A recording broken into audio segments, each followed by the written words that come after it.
Hello நண்பர்களே, வணக்கம். இன்னைக்கு உங்க பிரெயினை டெஸ்ட் பண்ண விதமா உங்ககிட்ட ஒரு கேள்வி கேட்க போறேன். நீங்க கவனமா இந்த கதையை கேளுங்க. ஓகே, ஒரு வீட்ல ஓனர், ஒய்ஃப், ஒரு ஹவுஸ் மெய்டு, ஒரு குக் இவங்க 4 பேர் இருக்காங்க. ஸோ ஹஸ்பண்ட் அண்ட் ஒய்ஃப் சாப்பிட்டுட்டு அவங்க ரெஸ்ட் எடுக்க ரூமுக்கு போயிடுறாங்க.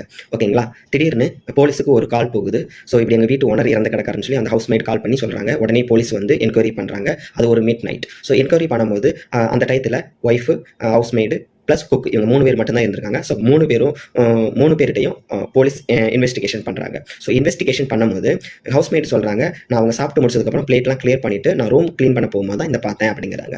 அடுத்து குக்கிட்ட இன்வெஸ்டிகேஷன் பண்ணும்போது அவங்க சொல்றாரு, நான் குக் பண்ணி கொடுத்துட்டு அவங்களுக்கு சாப்பாடு கொடுத்துட்டு நான் கிச்சனில் வேலை பார்த்துக்கிட்டு இருந்தேன் அப்படின்னு சொல்றாங்க.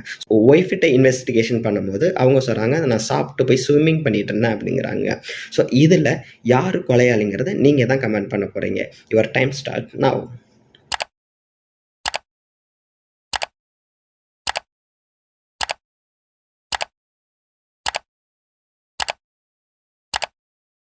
ஓகே, ஆன்சர் தெரியறதுக்கு முன்னாடி நம்ம சேனலை சப்ஸ்கிரைப் பண்ணாதவங்க சப்ஸ்கிரைப் பண்ணிடுங்க. இந்த வீடியோக்கு ஒரு லைக் மட்டும் பண்ணிடுங்க. Okay, answer பார்த்தலாமா? ஒய்ஃபு தாங்க கொலையாளி. எப்படின்னா, சாப்பிட்டுட்டு யாரும் ஸ்விம்மிங் பண்ண மாட்டாங்க, அதுவும் மிட் நைட்டில். ஸோ ஒய்ஃபு தான் கொலையாளி.